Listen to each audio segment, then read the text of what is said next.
We're here in London, and you are, of course, the author of this incredible book, How Life Works. If you could summarize the book, in kind of In a layman's terms, sentence. what would it be? Well, it has this ridiculously hubristic title, okay, How Life Works. So, you're really going to understand how life works, even in 500 pages. The aim of the book, though, is to update biology, is to update the narratives that we tell about this question of how life works, and in particular, how our life works, in the light of what we've learned really over the past sort of 10, 20, 30 years since the Human Genome Project. I think the narrative that we should tell has changed substantially in that time, and that's really what I'm trying to get across here. So, Philip, I was very excited when I read your agency chapter.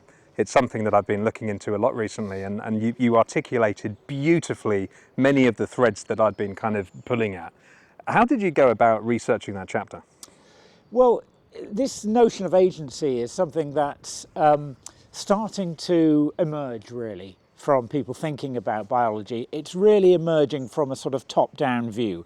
So I start the book with very much the bottom-up view, starting with genes and proteins and so on. But at some stage, you have to ask, what is it that organisms really do? What characterizes them? What distinguishes them from non-living stuff around us? And I think it is this notion of agency, by which I mean the ability that organisms have to control themselves and control their environment in order to achieve some kind of goal.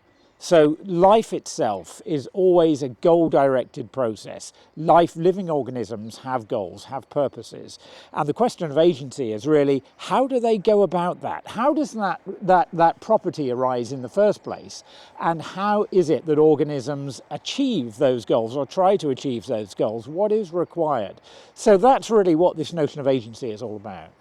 Yeah, I think this is the most profound mystery, I think, about how the universe is. And I take the view that we have no obvious reason to think that there is purpose and there is design in the universe as a whole. It's not the kind of thing, to my mind, that has purpose. That may change, but at the moment I don't think we have any reason to impose that on the universe. However, what we do find is that parts of the universe, parts like us, clearly have goals and purposes. We don't question that we have that. So how does it come to be that bits of the universe, stuff, made from atoms, somehow acquires this capacity to have goals and purpose and to acquire meaning, to look for meaning in the universe? So that's really the fundamental question, it seems to me. How has it come about that little bits of the universe have agency, even if the universe as a whole, as far as we can see, doesn't itself have a purpose? Now, in your book, you were making some very interesting inferences about the relationship between meaning and agency, and maybe even life itself and agency. And something I'm always struck with is whether agency is real, because people like Daniel Dennett and Nick Chater and many biologists for a long time referred to it as an as-if property. I don't quite understand this notion of how agency and purpose and goals can be an as-if property. It seems to me that reflects the nervousness that biology has long had about introducing questions of purpose and meaning and agency into the equation. But it's a bit like saying consciousness is an illusion, which is something that some people say too. I can't even begin to understand what that can mean in the sense that consciousness is a precondition of being able to ask that question. It's the precondition for everything that we experience. So calling it an illusion, it just, I don't understand how you can reduce it to an illusory nature. And the same is true with agency. We don't consider it controversial that we have goals. I had the goal this morning of coming and finding this place. That was my goal. It wasn't an evolutionary goal. We might think about some of the properties that were involved in evolutionary terms, but that goal wasn't that at all. And it was clearly a goal. It wasn't an illusory goal. I did things in order to achieve that goal. So the question then is, why do we do things like that? Why do we develop goals? And how do we go about them? What is required in order to try to achieve those goals? Now, we're used to thinking of this in sort of fairly I suppose, high-level terms, in human terms, we don't doubt that we have goals, but there's absolutely no reason to think that other creatures don't have goals. And in fact, there has been increasing reason to think over recent years, as we've come to understand more and more about animal behaviour and animal intelligence, that they absolutely have goals in the same sense as we do. They're different goals, they're achieved by different means, they may or may not be accompanied by some degree of awareness or consciousness, whatever that might mean. But I don't think, I think this is perhaps one of the first things we need to do, to disassociate any linkage of having agency with necessarily having consciousness and having awareness of those goals. I don't think the two go together at all. And in fact, I think agency as a property we can see right down to the level of everything that is alive, right down to the level of single cells and single-celled organisms. Yeah, and just coming back to the distinction between it being a fiction and being real. You use the term metaphor actually to describe many interesting things in biology and artificial intelligence. So in AI, we use the metaphor of LLMs being like a noisy JPEG of the internet. But you speak of the ultimate metaphor, which is using information to describe biology. And I would argue agentialism could be seen as a similar form of metaphor. Now, it doesn't necessarily mean that the phenomenon doesn't exist. So the universe might have something like agentialism. The fiction is a cognitive interface. It's the way we understand it. But it could just be the case that it's very noisy. When you start to use metaphors as explanations, as you say in your book, then it becomes a little bit slippery. Yeah. Well, I'm very cautious about the use of metaphor, and I return to that idea again and again in the book, because we need metaphor. We need metaphor simply to communicate in everyday life. We absolutely need metaphors in science. It's a tool of thinking, but it's a dangerous tool, because we come to start to believe this is how the way things are. And I think this is what happens in science in general, and I think it's particularly what's happened in biology. Some of the metaphors that have been developed, we've lost sight of the fact that they're metaphors, and we just assume that this is the way things are. So I think metaphor is a dangerous tool. I'm not sure that I would necessarily class agency as a metaphor. I'm not too worried about whether, or information actually, I'm not too worried about whether we see it that way or not, because I think what tends to happen is that if we can reduce a high-level property to lower-level things going on, then often we tend to leap to the assumption that, oh, well, then in that case, it's just the higher-level thing is just an illusion, because it's really all this lower-level stuff.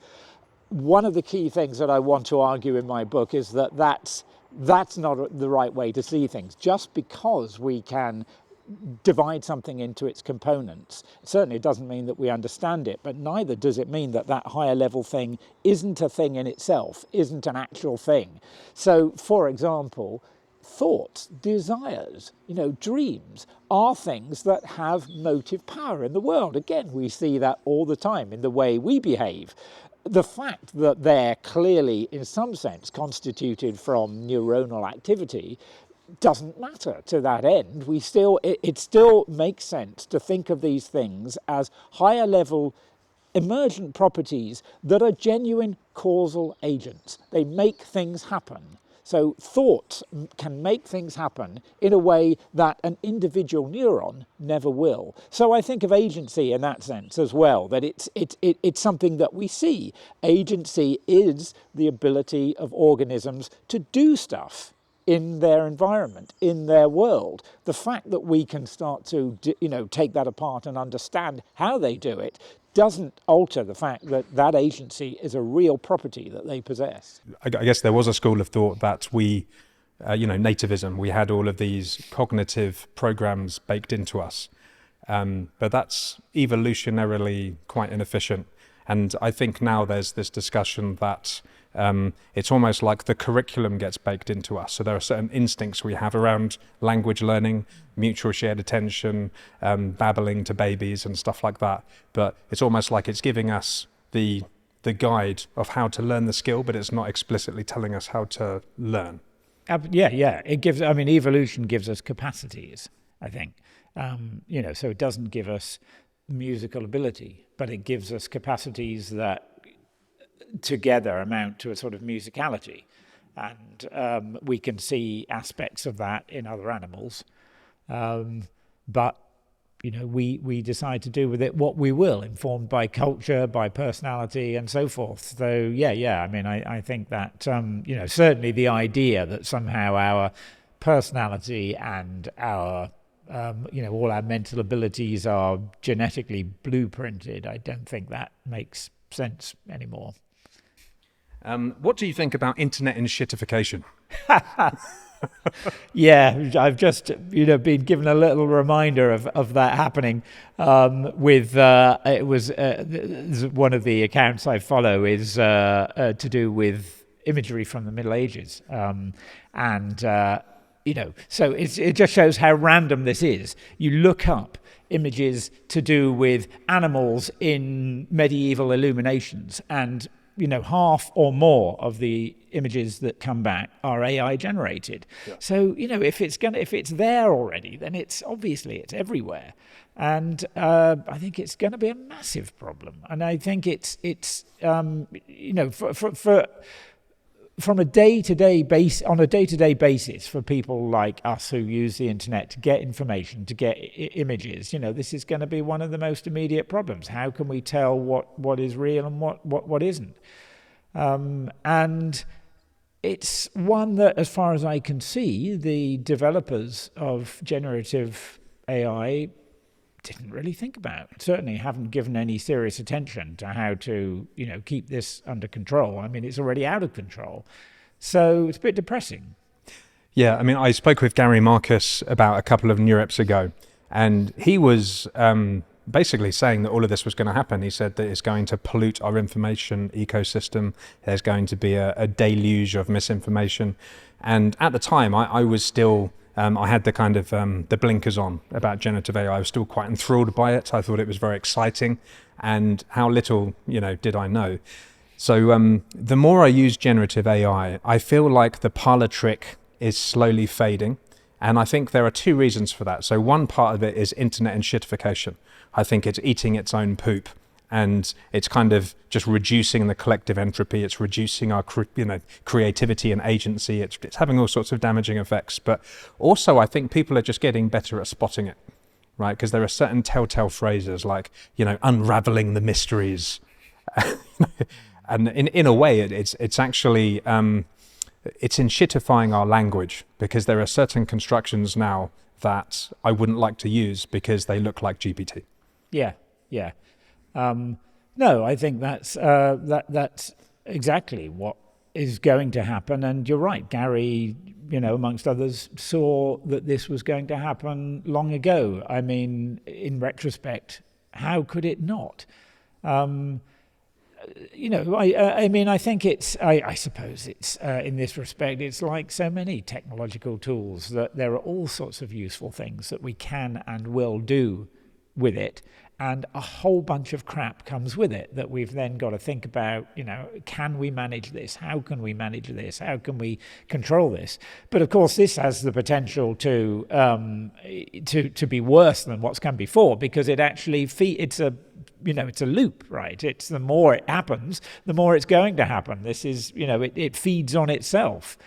So yeah, I think it's going to be a real problem. I mean, I kind of think you say rightly that at the moment there are things we can spot, and we the same with images, that if the hands are messed up, then we know there's something going on. But those things are going to get better. Those are going to get corrected. It's going to become harder and harder to make the distinction in any easy way, and that's going to be an immense problem. Not just for people looking for images, but for scientists looking for past papers and reference. That's already become the case, that these systems invent references, and they all look very plausible. And who has the time to thoroughly check everything? So it's, at the moment, it's hard to see how this is going to be kept under control, and it is profoundly worrying. Yeah, I mean, as well as hallucinating references, I worry about mostly understanding. So I feel that generative AI can create a procrastination of understanding. What I mean by that is I'm seeing all of these productivity YouTubers, and many of them are scientists, and they're saying, look, this is how I do my research now. I copy all of this stuff into ChatGPT, and ChatGPT has all sorts of pernicious guardrails and, behaviors that people don't yet understand. So they are missing many important bits of information, and they are giving themselves the illusion of either immediate understanding or, deferred understanding. And you could say, well, Tim, you're just being ridiculous. Sat-navs, we don't need to read maps anymore. We can externalize bits of cognition one at a time. But it gets to the point where you externalize too much. And this is why I'm so fascinated with agency and creativity, because I think what these things are doing is reducing our agency in a very pernicious way. And agency is not only about being able to, affect changes in my environment, but it's also about meaning and understanding, as you referred to in your book. Without agency, you can't, meaning is about semantics. It's about mapping to my internal models that I've built. So when you take away the agency, you take away the semantics. I think it's very dangerous. Yeah. Well, I'm old enough. I'm one of these people. I mean, literally, to find my way here this morning, I printed out a map. I've got to have a screenshot. I take a screenshot and I print it out. And I know it sounds ridiculous, but it's for that very reason, that otherwise I feel like my agency is gone. Because what I want is an overview. I mean, I know the area vaguely, but I want an overview. I want to know which roads, are coming first. Partly because I still am not at the stage of fully trusting my sat-nav, because, if it goes wrong, I mean, I see this happening. I see this happening with my kids. They say, well, I'm going to use Citymapper to get around. And I think, well, unless you know which direction, unless you have a sense of which direction is north and south and what lies where, the moment that goes wrong, then, or not even goes wrong, but, does something, there's a glitch, there's something, you lose connection on the tube or whatever, then, where are you going to go from there? So it's exactly that, for literally my sort of mapping of the world, my finding my way around, my agency is in that general overview that you simply don't get from these systems. So, I know that part of this is just being old, but part of it is also clinging on to this notion that, I want to retain some agency in all of these activities. It's incredibly useful to have these tools. Of course it is. And, we need to be, we do make good use of them. It's absolutely that if we entirely hand over our agency to them, then I think that's a very dangerous and disempowering thing to do. What is the role of inscrutability here? How do you think that inscrutability affects our agency? I think one area in which we see that question come up most of all is the use of AI in medicine. It's really this question of needing transparency in AI. And, it's said that no doctor is likely to trust the recommendations given to him or her by AI unless they see the reasoning behind it. And I think it's that reasoning that's a key part of the way we act. I mean, it's a key part of our agency. So I guess that's if we're using AI for something like that, particularly something that's as important as medicine, then we simply can't put blind trust, blind faith in those recommendations. We have to know why. And that's something, of course, that's recognized in parts of the industry, and there is this big move to make explainable AI for this very reason. But I think if we're thinking about using it for text generation, for example, or for an interesting one. I mean, I first came across some of these applications in music, and I'm really interested in the way that happens in music, because music itself is an interesting thing in the sense that the listener seems to want to require that there is some agency behind it. It's one of the early things that was done was to test when people quite quickly started to find it hard to tell the difference between an AI-generated piece of music and a piece composed by humans.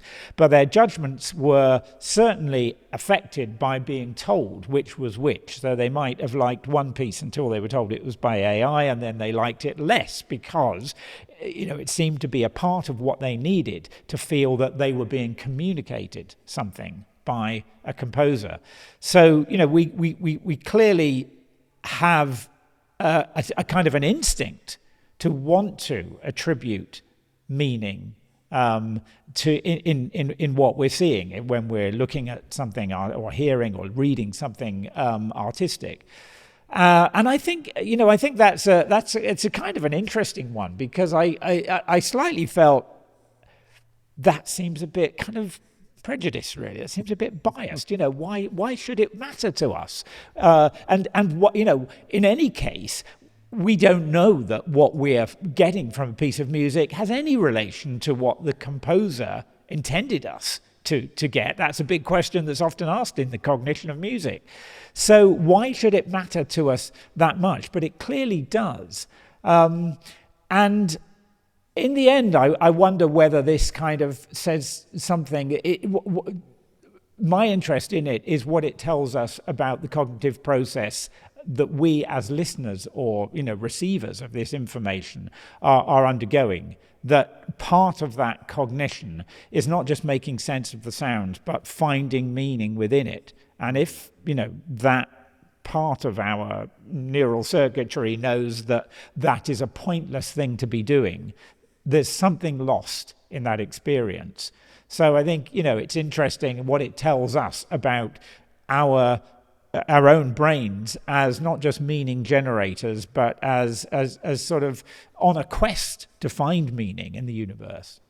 Yeah, I think there's an interesting kind of triad between agency, creativity, and meaning, which you've just sketched out really, really nicely there.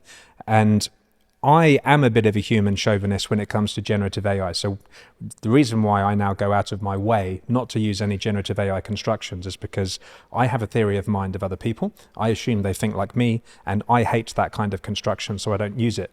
But you could make the argument that it's just a creativity thing. So technically, the reason I don't like it is because it's reducing the entropy of language. Creativity is now something that I'm leaning into when I do my writing, and it's about finding genuine novelty and interestingness and differentiating myself from my fellow humans. Now, we can talk about the definitions of creativity here, but I like to juxtapose something like a language model with, musicians, they use synthesizers. So they'll go into Ableton Live and they'll use a synthesizer and they'll turn all of the knobs and they'll put some beats into it and they'll make all of these sounds. And that's very much like generative AI, but we perceive it completely differently. So when the musician creates that sound with the synthesizers, we feel that that was a creation that they own, that they created with their agency. Is it simply the case that with generative AI, we feel that not much thought or directedness went into it? Or is it more to do with the uniqueness of the artifact? Well, speaking for myself, I think it's really about the fact that what we're getting at the moment from systems like that is a bit rubbish. It's just not very interesting. Certainly in terms of music, it very often it sounds like pastiche. Yeah.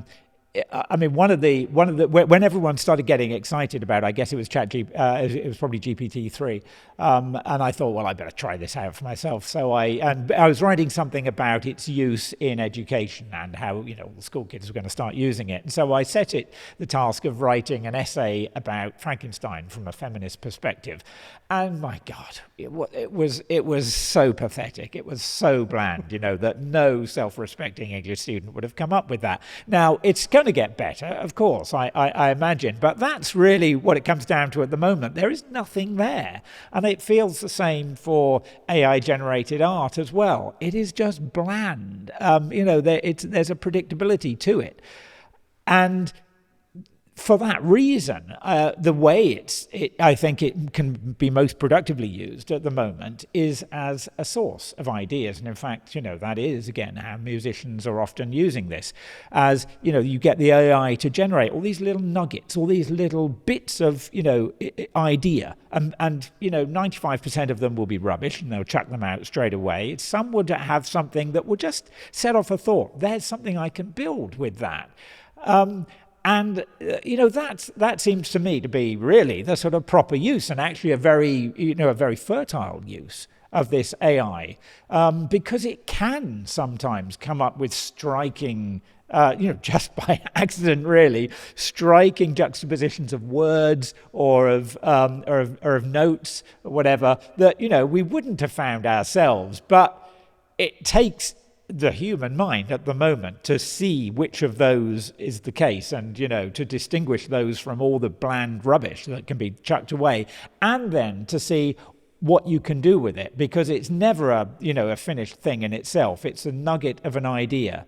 So I don't see at the moment any prospect of that kind of process, of that kind of creativity being automated. Now, I know well enough already not to say it'll never happen, X will never happen, but it's going to be a big leap, and it's not clear how it's going to happen, and I think it's not going to happen just by making these systems bigger and giving them bigger training sets. I think that something else is going to be needed, and is going to need to be put in by hand to these algorithms if we want it to start making that leap to something that we recognize as genuinely creative and new and interesting. Yeah, I wondered what your view is on this kind of human chauvinism, which might be to make the argument that it's not possible in principle for these things to have the kind of creativity we have. Now, at the moment, my current position is they are lacking agency and this kind of meaning diffusion that we have in the real world. And what that means is a large language model is centralized, it's monolithic, it's sclerotic, it's designed to minimize entropy. So, what it's doing is it's always trying to simplify what you give it. And that's the weird paradox, isn't it? Because I can give it anything, right? I can say, here's Philip Ball, and here's a camera, and I can come up with anything. So I am a genuine source of creativity, but that thing isn't. And the sclerotic thing is also because it was only trained once. Let's say 6 months ago. So it's always 6 months ago. And I'm like, whoa, that's 6 months ago. I'm over here now. So it's collectively kind of pulling us back to a stationary point. So the counterexample is, well, what if I had GPT-4 in my pocket? And what if it was just for me and it was updating with me, right? And it was the same for everyone else. So we had an agential GPT-4. Do you think that would resemble the kind of creativity that we have? What will come from that, I find very hard to predict. Already, I mean, it's certainly true that already, I have been surprised by how quickly this has moved and by some of the things that it can produce. They may be bland, they may be clearly derivative, but my goodness, it's amazing that they are there at all so quickly.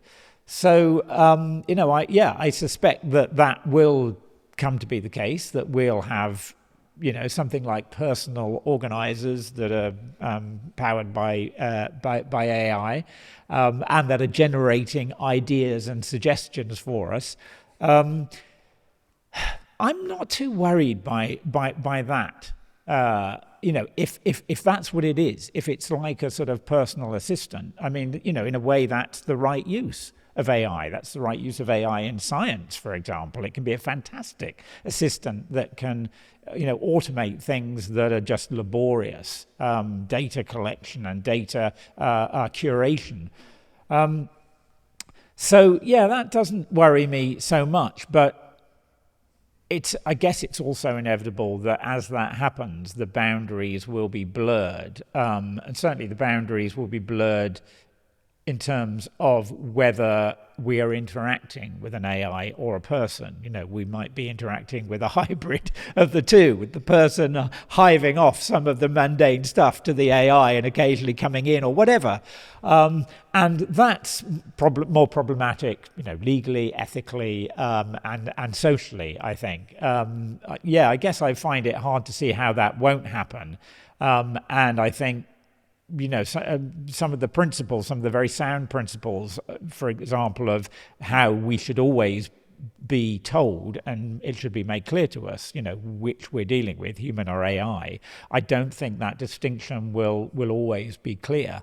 But I guess I sort of feel like a lot of transformative technologies, and this one surely is, it seems to me that we're in the stage of playing without knowing how it's going to turn out. If we think about the transformations that the car or the telephone or the mobile telephone wrought, they weren't ones that were intended. No one intended when they started mass producing cars that one of the outcomes would be out of city shopping malls. But that's what happened. So I suspect it's going to be something like that. We can imagine these futures all we like, but the actual outcomes will be something else, and they may be scary, they may be liberating, they'll probably be both. They usually are.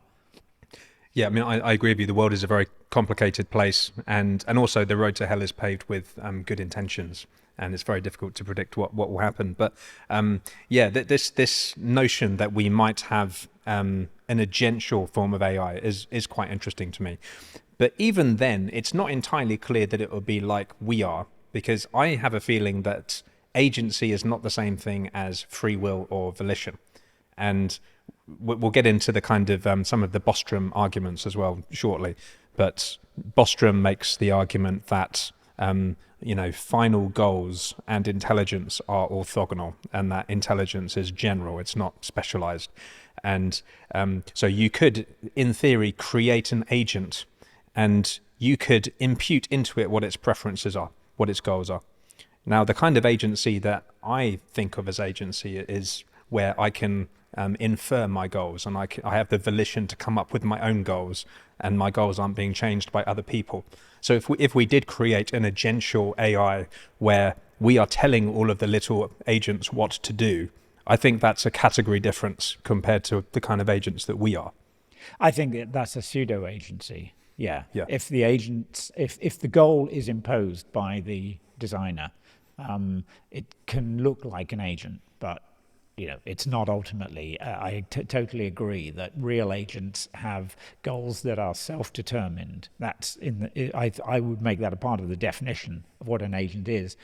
But it's for these sorts of reasons that I think it's really increasingly urgent and important, not just desirable, that we have some proper theoretical understanding of what agency is, and that we're able to anatomize it and dissect it in the same kind of sense as I think we should be able to do that with consciousness. We've tended to talk about consciousness as just a thing that we have and that maybe other animals have to a lesser degree. It's like a kind of fluid that we have more or less of. But increasingly, I think people who study consciousness and animal behavior and animal intelligence suggest that it's a multi-dimensional thing. There are different aspects and different types of consciousness. And the type of consciousness that a bird has, and I think there probably is something meaningful in that sense, it doesn't have it has the same dimensions as us, but not the same values. It's somewhere else in consciousness space. And I think the same will be true of agency, that as we come to understand, here's one aspect of agency. It's the amount of memory that it has. Here's another aspect. It's the kind of representations of the environment that the agent builds. I mean, these, I'm just throwing these out as possible things, possible aspects of agency, because I think it's, one of the things that really it's a bugbear of mine is this notion that as AI gets more sophisticated, as it gets more capable, somehow it's converging on the human mind. Why on earth would we think that? And in fact, every indication, it seems to me, is that it's not like that it is becoming increasingly good at mimicking that, while very clearly, evidently, operating on different, if you like, different cognitive principles. So I think it's true that the kind of agency or the place that AI sits in agential space will be different from ours. And I think that's something we need to understand. Where is it heading? What kind of agency is that? What do agents of that nature tend to do?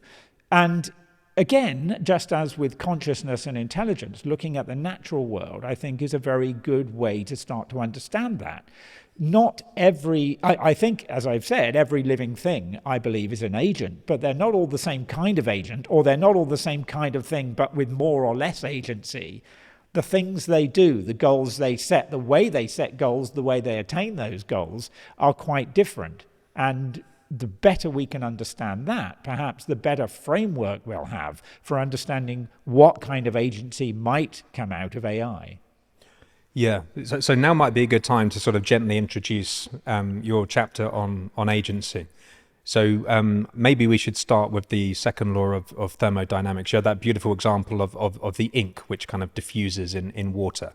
I suggest in the book one way of trying to understand or get at agency from first principles is to think of agents as entities that are somehow able temporarily to seem to evade the second law of thermodynamics. I mean, that's one of the sort of basic properties that's long been thought to be a characteristic of living things. If we go back to Erwin Schrödinger with his book, What is Life, in 1944, and he talked about living things as feeding on negative entropy, by which he means that somehow they're able to maintain their own organization in the face of this, what seems to be universal capacity of things to fall apart, to dissolve into chaos.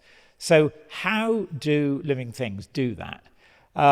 So in order to understand that, we can I suggest in the book we might go back to a thought experiment that was postulated by James Clerk Maxwell in the 1860s, which is called Maxwell's demon. Which it seems to me, Maxwell's demon, it could be seen in some sense as the kind of the most basic agent, in that the demon is able to intervene in the world at the molecular level to perform actions with a goal in mind that subvert the second law of thermodynamics. So the idea is that this demon is, it's a little creature that can see molecules, can see individual molecules, and it is faced with a compartment filled with gas, and it has a little trap door that the demon can open and close, and it's a frictionless trap door, so it requires no energy to operate it. And the demon lets through the fast-moving molecules in one direction and lets through the slow-moving molecules in the other, just by opening and closing the trap door based on what it sees. And in that way, it creates a gas that is separated into the two compartments, with hot gas in one part, the fast-moving molecules, and cold gas in the other part, from a gas that was initially at uniform temperature. This is exactly the opposite of what the second law does. The second law says that if you've got two things at two different temperatures, that temperature will equalize. And once you have that, you have a kind of heat reservoir that you can tap to do something useful. So out of just, equilibrium, basically, out of something that is just the same everywhere, the demon has created a difference that it can use to do work. So it can do stuff. And it has been able to do stuff by using the information that it collects about the microscopic world, about the motion of these particles. So, in a sense, that's sort of agency from first principles, being able to do stuff, affect change in the world.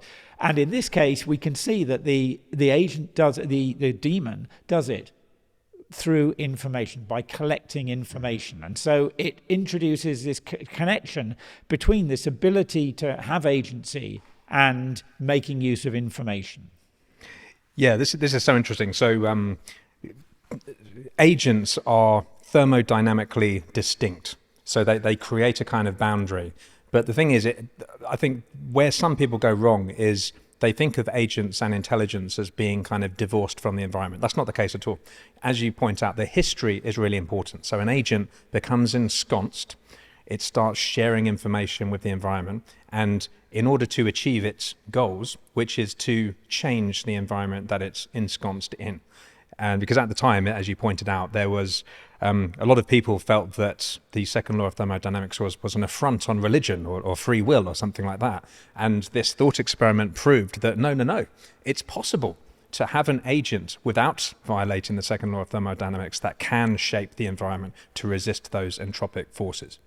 Well, that's what it seemed. It turned out, people were unnerved by this for a long time. The idea that somehow this agent was subverting the second law of thermodynamics, because it seemed, scientists have long thought that the second law is inviolable. So where's the catch in all of this? And it wasn't obvious where it was. It turns out, and it took 100 years actually to figure out that this was the problem, it turns out that the catch is to do with information, that the demon, in order to be able to do this, it has to collect information about what all these molecules are doing so that it can decide whether to open the trap door or not. So it has to have some place for storing that information, at least as long as it takes for the trap door to be operated. And, the assumption was that the demon has a mind and it just, stores that information in its mind. But every mind, every information store is finite. Sooner or later, particularly if you're dealing with countless, billions of molecules, it's going to be full up, and then you have to erase it. It doesn't need to keep all that information anyway. It wants to get, needs to get rid of it once it's done its job on a particular molecule.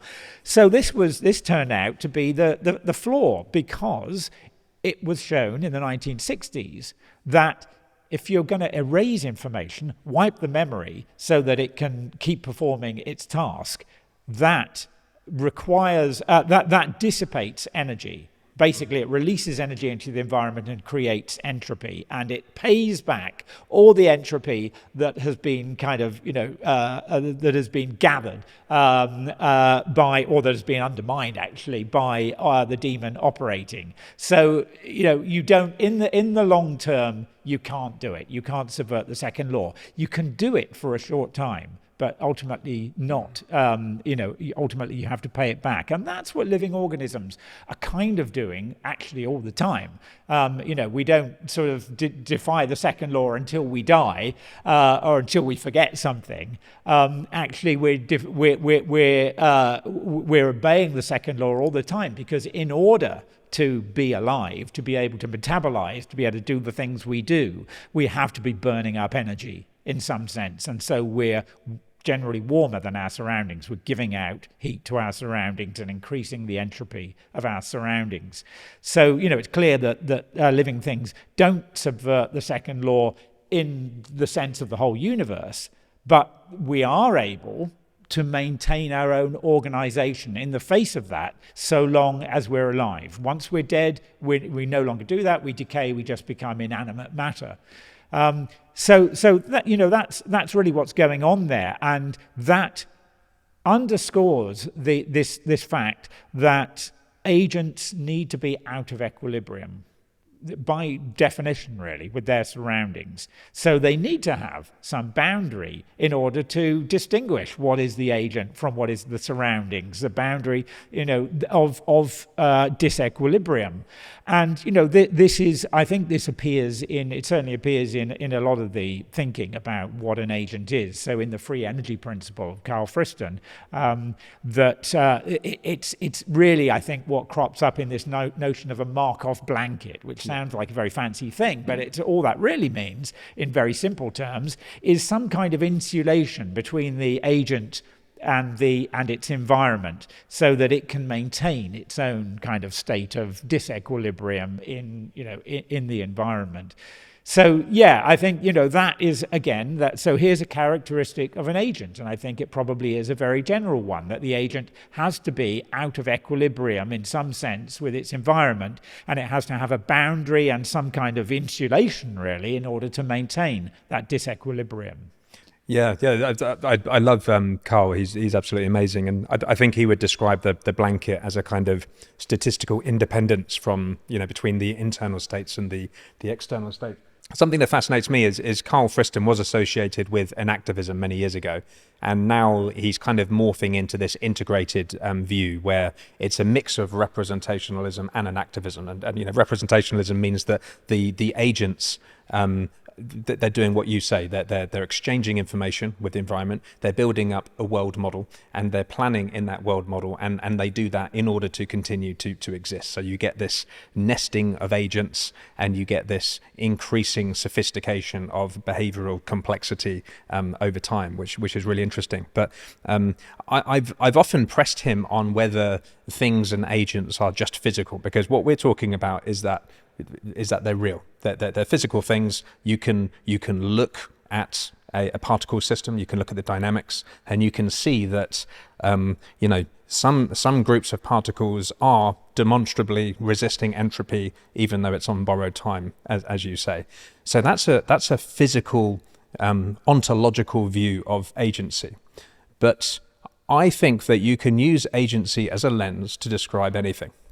Even in software engineering, there's a pattern called the actor pattern, which is where everything's an agent. And the nation state could be an agent. The Labour Party could be an agent. And these are things that supervene on us physical agents. And equally, you could almost make the opposite argument, and you could say that memes subvene. I've just made that word up, but you know what I mean, subvene on us. So that's another source of agency. So in a sense, agency is just a lens of what is controlling our behavior, and you can kind of frame that lens in quite an observer relative way. Yeah, I think that's a really nice way to put it. I guess I'm again agnostic on the question of whether we have to insist on agents as being identifiable physical things like that, or whether talked about whether thoughts have agency, but certainly, absolutely, can we think of nation states as agents? I think there's a meaningful. It may be a metaphor. It may be more than that. I suspect that actually it's more a question of, once we have, as one day I think we will have, a good theoretical understanding of agency, we'll be able to identify what are the actual agential properties that a system like that has. It may not strictly qualify as an agent in every sense, but it will certainly have some of those properties of agency. I mean, I suspect it's actually going to end up being a notion, a property, rather like life. It's going to be one of those things that not only do we not have an agreed exact definition of what that means, but that's probably desirable that we don't. It's a useful term to have, a useful concept to have, and we can think of properties that contribute to that, but we don't need to find a rigorous definition that excludes all of this stuff and includes all of that stuff. It's much more useful, I think, to have a theoretical understanding of what that entails. And I think that's certainly going to be the case increasingly also for computer systems, for software, for AI, that I don't believe at the moment there's any AI that qualifies as a genuine agent, but there are certainly agential characteristics that we can already see in it, and those will become stronger and stronger. So yeah, I guess I see it this way. I don't want to be dogmatic about what is and isn't an agent. What's the relationship between causality and agentialism, if you like? The reason I'm asking this is I think you would agree perhaps that agentialism is something which emerges. So, we're talking about this emergentist, materialist kind of physics view of the world, where we have thermodynamics and at different scales, macroscopic phenomena emerge. So in physics, there is no notion really in the dynamics of causality. It's just a macroscopic phenomenon, and agents are too. And there's some relationship between agents and causality. but are they kind of distinct from each other, or are they two sides of the same coin? Well, I would say that agents are causal things in their own right. They're not sort of simply aggregates of lots of micro causes. That it's because the agent as a whole has goals, has purposes, has intentions, that it becomes a causal agent, because it's those goals that make the agent do something that changes its environment. And we can't appreciate, we can't even see what those goals are if we start sort of breaking it down. We can see other causal phenomena at smaller scales, but they're not the ones that are relevant to the agent itself. And I think that, this is a reflection of what I wanted to argue in my book about a more sophisticated view of causation quite generally. That, as you say, in physics, it becomes kind of hard to see what causation can mean in any event. It's basically at the level of atoms or of fundamental particles. It's just stuff happening. And you can't you can't meaningfully say that this electron caused this to happen or whatever. It's just the universe unfolding. But so I think ultimately causation is something that we humans use to make cognitive sense of what's going on, but that doesn't mean that it's illusory. We can quantify it. In fact, we can put down criteria for what something has to satisfy in order to be a cause, and we can measure that. And this is being done. There are many measures of causation. They're not all consistent, but often they tend to center around the same kinds of things.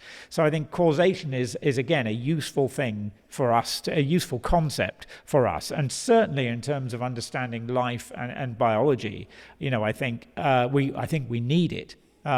Because it is intimately connected with the idea of purpose and goals that organisms clearly have.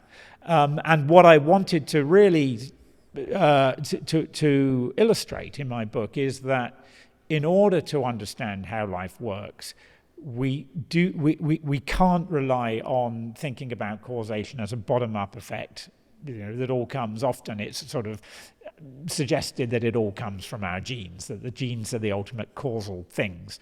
And I think that's a really interesting thing that has happened in the past, that genes have been made the causes of things. And when we really look at the kinds of models that have been developed to explain that, the genes very clearly become agents. I mean, they're not agents. They have no agency. They don't have the properties that we can identify agents need to have.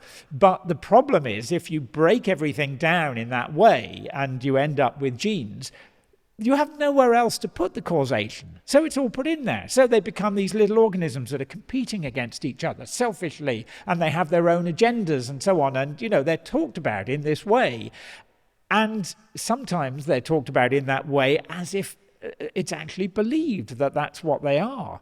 So that whole kind of gene-centric view of biology is incredibly sort of pseudo-agential in terms of what it attributes to genes, simply because there is nowhere else to put it. We know that agency is a real thing. It's kind of it's kind of recognized in the background that we need that idea in biology. But where can we put it if everything is just sort of genes doing stuff? So it has to go there. So I'm suggesting that actually we need to recognize that life is one of those systems, and there are others. Society is another one where causation happens at many different levels, and the useful thing, as well as the important thing to do, is to identify where the prime causation happens for a particular phenomenon. It's very well attested now that there are complex systems for which there is more causation at the higher levels of organization than the lower ones. And again, this is something you can quantify. And I think that it's important to do this in trying to understand life, not just so that we can understand it, but because one of the things we're often wanting to do with living systems, us particularly, is to intervene when things go wrong. Yeah. This is what medicine is about that, and so we need to understand what is the predominant causal level, because that's probably the one at which intervention is going to have most effect. And it's not necessarily going to be trying to tamper with the genes in order to put right some disease. That often causation is happening at higher levels than that. Yeah, I mean, I think a lot of this is about the limits of human cognition. And I interviewed Noam Chomsky, and he spoke about the ghost in the machine and Newton. And people used to think that the world was a machine. And when Newton came up with his formalism, he kind of exercised the ghost, but he left it intact. The ghost is all of the stuff in the world that we don't understand. And you spoke in your book about how metaphors become explanations and then they become theories, but sometimes it's putting the cart before the horse. And I think from a cognitive horizon perspective, this is because we have certain ways of understanding the world. And agents is one of them, according to Elizabeth Spelke, and it's our core knowledge, it's a core psychological prior. So I think there is a tendency for us just to see the world using the primitives that we have, and it's a little bit like a fisherman's net, that the small fish can get through, but the big fish can't get through. And we're actually seeing just a kind of facade of the world. Well, the idea of understanding living things as machines, I mean, you're right that it in a sense goes back to Newton and particularly to Descartes, but Descartes couldn't quite take that step. I mean, not least because it would have been blasphemous to do so. So, he left us the soul as the kind of, animating force. And of course, that was the ghost in the machine. But one of the things that I wanted to again to challenge in my book is that sort of machine view of living organisms. I think that there are uses for a machine view of things. Certainly at the molecular level there are. We can identify particular molecules, particularly proteins, for example, like the rotors, the protein rotors that bacteria use to spin around their flagella and swim. That looks incredibly like a machine, like a rotary machine, and it makes sense to think of it that way. But living things as a whole, there is no machine, there is no technology that we have ever created that works in the way that living things do. And the more we understand about how living things work, and again, I'm thinking particularly of us, because we don't work in quite the same way as bacteria do, the more we understand about simply the molecular biology of that, the more we realize, crikey, it's certainly not like any machine I've ever seen or we've ever invented. We don't even, the principles are kind of baffling. They're not, they don't seem to be mechanical principles. You have all these molecules coming together in some vague sort of blob, all kind of vaguely interacting with each other, and somehow out of that comes some decision, rather than lots of things locking together in very precise ways, which is the way we've tended to think about it in the past. So, yeah, I think, increasingly the machine analogy for life, doesn't seem to be the right one, certainly doesn't seem to be a useful one. But this metaphor, I mean, it's one of the interesting things that I was told when I challenged this idea of life as a machine is, this all might be true, but actually we use that metaphor because it's a way of demonstrating our allegiance to materialism, to the conviction that actually there isn't a ghost in the machine, there isn't some mysterious vital force. So it's not, this was really striking to me. It's not as, because this is a metaphor that makes sense in any kind of, rational terms. It's a necessary sort of badge of allegiance to a particular metaphysics, really, a metaphysics that has nothing, supernatural about it. which, I mean, it seems to me a very bad reason for hanging on to that metaphor. Let's just find a better materialist metaphor. I think that they exist. I'm confident that they exist. But the problem with these metaphors is that, unlike scientific theories, we don't have any sort of machinery. We don't have any kind of conceptual machinery for testing and rooting them out. We know how we test theories. You figure out, you make a prediction, you do the experiment, and you see whether it works or not. That's all fine. But with metaphors, there's no way of putting them to the test, and so they just stick around long after they're useful because, they've come to be seen as that's just how things are. So, I think I hope it's a valuable thing every so often to look at our metaphors, not just in biology, but in the rest of science and in sociology and in life, and think, is that still the case? Is that still a useful way? Is that still a productive way of thinking about this particular system? And I don't think that happens enough in science. Yeah, I mean, it's almost a source of inertia because we need macroscopic metaphors for ideas to take hold in society because there is a mimetic quality to language. Language are kind of, virtual tools. So, physical tools can be shared mimetically, but language are references to virtual tools that can. And the ones that get traction are ones that are, not too far in the cognitive plane from, physical things that we've learned. So Einstein got a lot of traction with his relativity because he was explaining a complex phenomenon using common macroscopic metaphors. But when we start talking about this idea of multi-scale information sharing and causality and so on, that's not going to get traction because there's nothing we can use to explain that to people. And you said in your book that Rosen was a great example of a biologist, I think, in the 20th century, and he had this kind of integrated view because he didn't like this idea of just reductionism where you throw away all of the organization, you just focus on the underlying material. You have to consider the whole picture, right? Yeah, I mean, this is the challenge we face in trying to talk about how we understand life now, because if we have to throw away these intuitive metaphors of things like machinery or computation, what do we replace them with? And one of the things that I suggest in the book is that it seems to be useful, it seems to be increasingly useful to use biology itself, to use life itself as its own metaphor.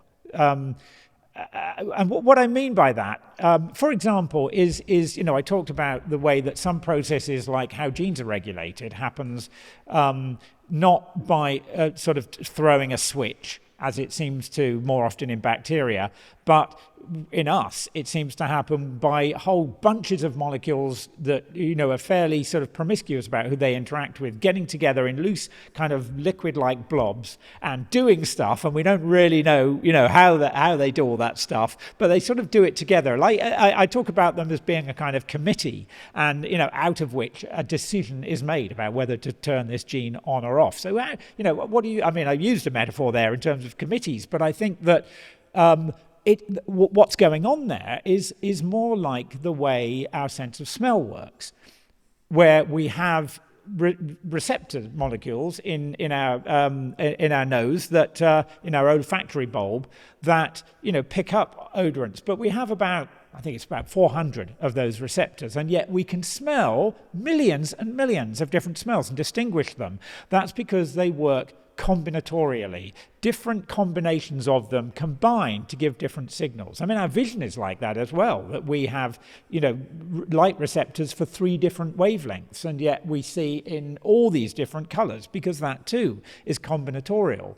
What is going on in gene regulation with all these molecules seems to be a combinatorial process. So the metaphor there might be something like vision or olfaction. And, that's a more useful and actually a more valid, more realistic metaphor than the one of, well, it's probably like a digital circuit where you're flipping switches. It seems increasingly that the way our cells work and the way a lot of biology works isn't digital. It isn't like some computer circuit. It's analog. It's, you know, things are sort of turned up gradually and turned down gradually, and things operate in a very sort of fuzzy manner. So we need to find, you know, analog metaphors there to talk about them. So another interesting parallel is, I think you said in the 20th century, biology was really focused on things like DNA. And it was framed a little bit like it was computer code. And it's a similar thing with language, actually. So a lot of people misunderstand language. They think that the content is in the language. And of course, it's not. It's just a pointer. The content is the simulations that we can run in our brains, you know, and I'm interested in the juxtaposition of how collective intelligence works, though, because, you know, we're doing the processing, but we were just speaking about the nation state or the Labour Party or all of these virtual things. So, you know, the processing happens in us, and we share information in a very kind of diffuse way.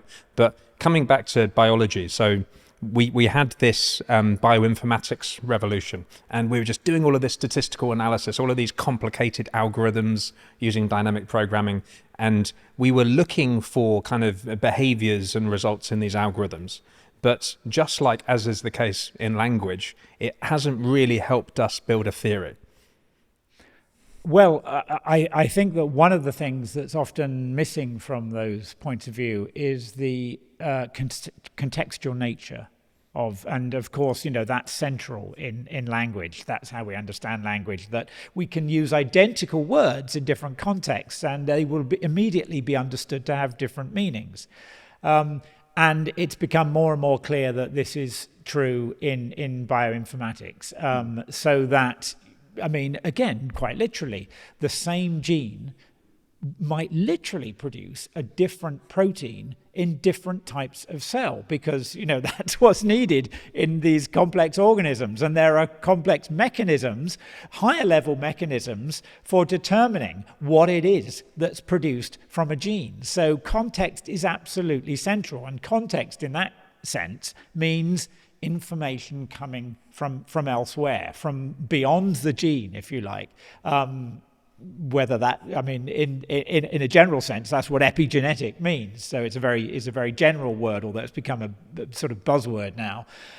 So there is information coming down, you know, very often it's from the cells that are around the one that we're looking at. They are giving information that's coming at the cell surface. It gets fed back to the either the nucleus where the gene is produced, or very often it's to the place where the gene is translated into a protein, and that contextual information will determine, in a way that's often combinatorial, it will, you know, depend on whole groups of molecules, lots of often little RNAs as well as other proteins, will determine what is produced.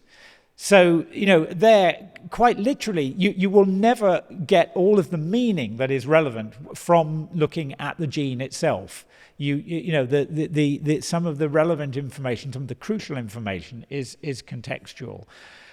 So it's for that reason that the idea, I mean, you know, ultimately that this sort of picture that you talked about was expressed in the notion of us having a blueprint, a genetic blueprint, so that, you know, the single cell, the fertilized egg from which we all were built, had a blueprint for what we would become. And the fact that there is this crucial contextuality in that process means that, you know, that was never going to be the case. You could never just look at that genome and figure out. You could tell an awful lot, but even then you're only telling an awful lot because of correlations. You couldn't actually deduce it from first principles. And the reason for that, I think, is that what the genome is actually increasingly looking like is a source of resources. That actually the thing that's alive is not the genes, not the genome, it's a cell. And the genome are resources, provide resources that a cell can use and groups of cells can use in order to put things together. And there are many different things that cells can put together. You know, they can build in different ways, and they often do during development, depending on contingent things that happen. You know, some environmental things can cause developmental defects, for example. So this notion that there's somehow a blueprint in the genome, you know, makes no sense from an informational point of view. You've got to understand the context. You've got to understand the higher level processes that are going on. And increasingly, that means seeing the genome as simply the resources that the cell uses. Yeah, and it makes no sense for the same reason that universal teleology makes no sense, because that's just not the way the universe works. But your introduction actually was very interesting. So you were talking about some of these features that we see in the biological world. And I mean, you were just talking about this kind of self-organization, for example, and even that's autonomy. And autonomy is on the path to agency. So, you know, we're made up of all of these little things that operate autonomously. And you said some of the features that, you know, we see in the biological world is complexity and redundancy. So cells can do many things. They can be expressed in many ways. We used to think of it as a fail-safe, and now it's better to be thought of as a combination, you said. Things like modularity, so we never start from scratch. Robustness, so these systems are incredibly robust to different changes and perturbations. And you also said canalisation, which is this idea that even though we have this underlying insane amount of complexity, they tend to be expressed in a surprisingly few ways.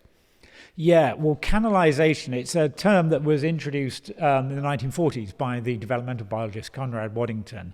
And he drew this very famous picture that he was talking about how cells develop into particular states. And it was a picture of a valley, and we were meant to imagine a ball rolling down the valley, and it's sort of rolling down the valley, and it comes to a bifurcation, a bit like a river network, where it can go down one valley or the other, and, you know, it will sometimes choose one and sometimes choose the other. But the point really is that the state of that entity, that cell, if you like, is constrained by that valley. So, you know, if it rolls up the side a bit, it'll always come down to the bottom.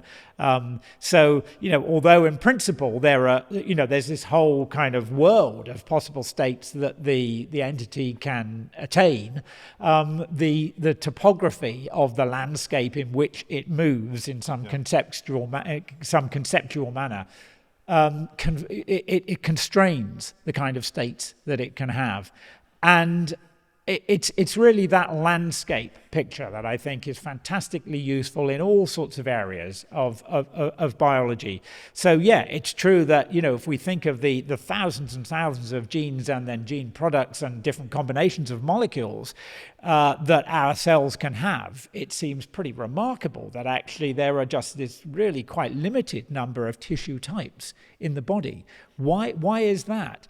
And that's something that's now starting to be understood in terms of the sort of modern day equivalent of Waddington's landscape model, which is dynamical systems theory, which again conceptualizes a space of possibilities in terms of a landscape with some kind of topography, ups and downs and valleys and so on, so that some states, and they're often called attractors, so these are kind of stable and other ones aren't. And if one of an entity is perturbed a little bit, then like the ball, it'll roll back down. It'll regain that attractor state. But if it's perturbed a lot, you can kick it out of one valley and into another.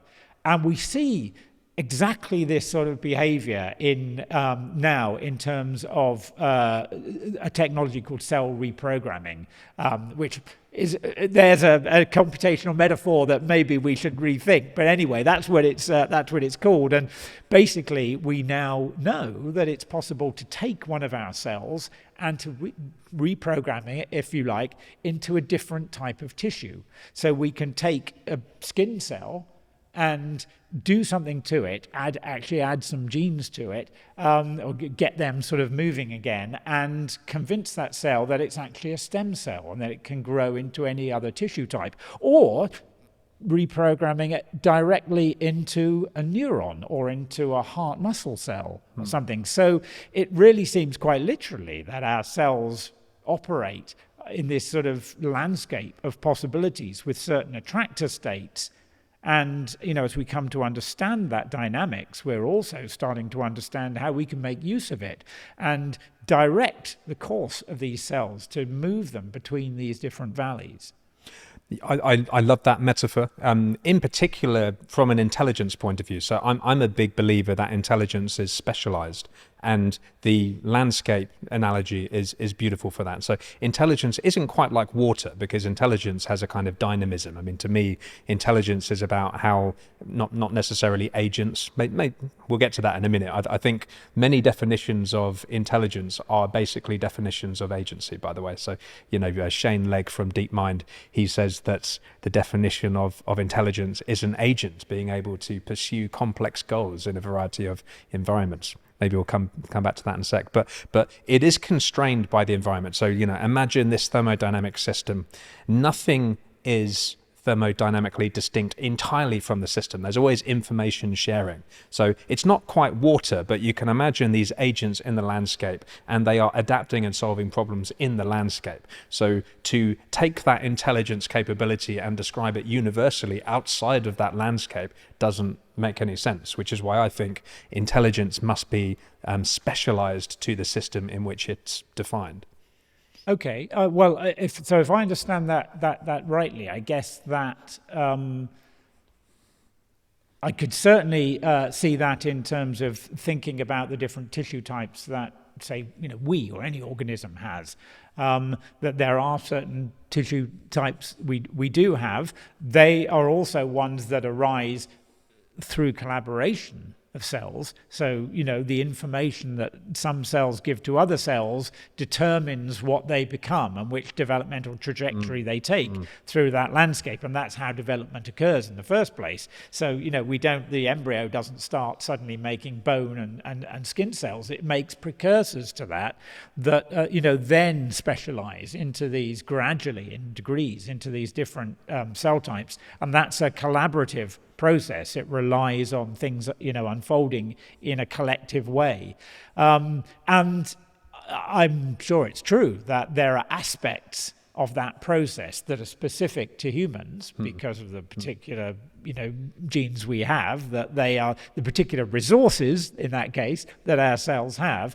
And there are some that are, quite general to mammals, and there are some that are quite general to, all vertebrates and so forth. So yeah, I think it does make sense to think in those terms, to think of, I guess there being a kind of a landscape of, human developmental potential that will have a lot of similarities to the landscape of a dog, and will have some similarities to the landscape of a fish, and so on.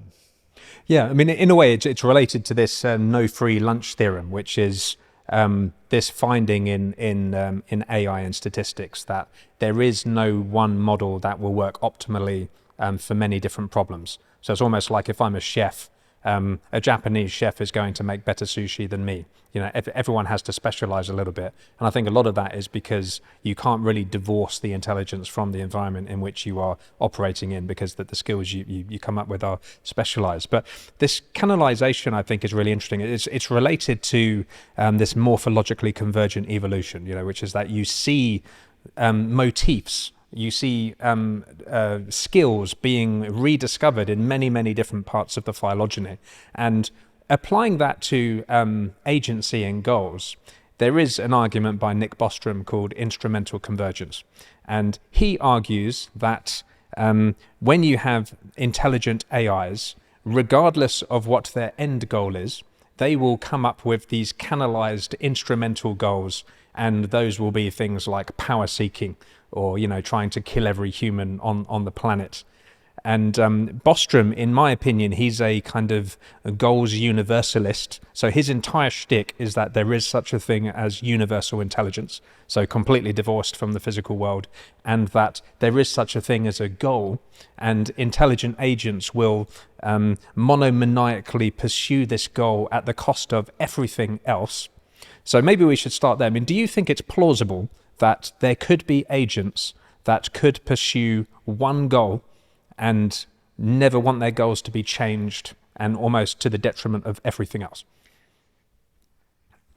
If there were, I think they'd be rather peculiar agents, because it seems to me that one of the key characteristics, certainly of cognitively complex, relatively complex agents like us, is it's essential that we don't have that way of working. I mean, sometimes it feels like we do. We get obsessed with a particular thing. But actually, the whole point of the kind of cognition that we have, the kind of brains that we have, it seems to me, is to take into account the fact that we as complex creatures live in an extremely unpredictable, complex environment. We simply don't know what we're going to encounter next. In fact, we, in a literal sense, we never encounter exactly the same situation, day after day. Even if we do something monotonous, there's always something different about it. In that situation, it doesn't make sense to create an agent that simply has a particular goal and goes about it, utterly relentlessly. The nature of our brains is that they're adaptive, they're innovative, they're able to improvise. That's why we have brains rather than just, I think, having genetic hardwiring, just being kind of automata programmed to do, a certain thing in response to a certain stimulus. That might work to a greater degree with simpler creatures, with perhaps bacteria, although even they aren't quite as simple as that. But for complex creatures like us, it's a terrible way to design something, to design an agent. You want it to have the ability to innovate, the ability to improvise. So it's not at all clear to me why, if we want AI to do useful things, to do anything useful actually that's kind of complex, why we'd ever want to, make an AI that had that kind of monomaniacal nature to it.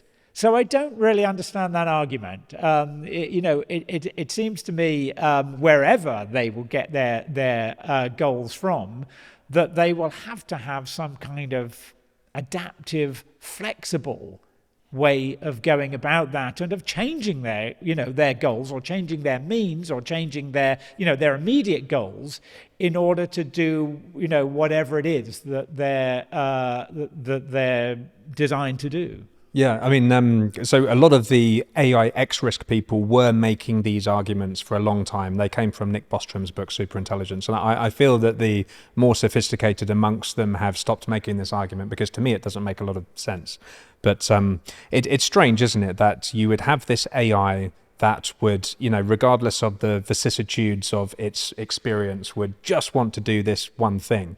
But there are a few ways of thinking about AI. So I think about it in terms of just the general process of a system to solve problems. Obviously, this Nick Bostrom view is this kind of pursuit of a single goal, and then there's the Carl Friston view, which is that as an agent, all I'm trying to do is continue my existence, and the goals and the plans I generate are almost a kind of explanation. They're a post hoc confabulation. So there's this chicken and egg thing of, it's not like I was trying to do the goal. It's almost like just in service of surviving, the goal is an explanation.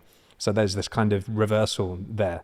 But that's quite an interesting place to start, though. So I was speaking with Nick Chater last week, and he wrote a book called The Mind is Flat. And his view is that, very similar to Dennett, that goals are just a post hoc confabulation. So we don't have any goals. We are almost like impulse response automatons, and we just do the thing in the moment. And when I explain to you why I did the thing, I just kind of confabulate what I thought the goal was. I mean, do you think there's any merit to that idea? I can see the argument, because I think it's fairly clear that we as humans do an awful lot of post hoc justification of what we do. I don't think that means there are no goals and we just invent them retrospectively, because in a sense, why would we ever do anything if we didn't have goals?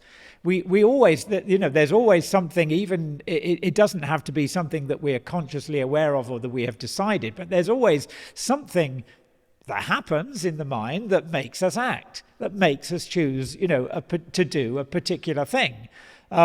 So I don't think it's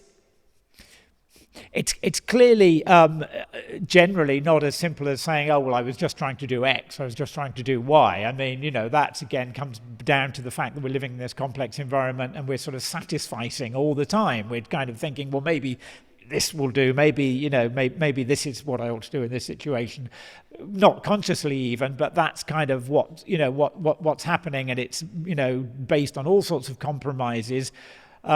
So sure, once we've done it, we'll want to tell a simple story. That's the nature of the sort of creatures we are. But I don't think that's the same as saying that there were no goals in the first place. I think in order to act, an agent has some agenda. It's got to have. That's in the nature of agency. So maybe it's more about trying to reconstruct, what it was that motivated a certain kind of behavior. And that's a very, very difficult thing to do. And I mean, psychologists know very well that the way to do that is not simply to ask people, why they did what they did. That's can be useful information, but it's not going to give you necessarily the reason why they did it. I mean, famously with, sports players, you sort of ask them, what they were doing when they made that tennis stroke, and they'll tell you in great detail, but actually if you analyze the video carefully, they didn't do that at all. I guess I don't necessarily think that the fact that we do a lot of post hoc justification undermines the idea that we have goals at all. It's so interesting. It's so interesting. I mean, first of all, I have this argument a lot with people who build AI. So there's a whole school of thought called symbolic AI, and these are people who like to build world models and like to build explicit goals, and they build agents that, in service of some goal will, potentially learn intermediate sub-goals, but the goals are explicit. And we're talking about this world, in the real world, where goals are diffused.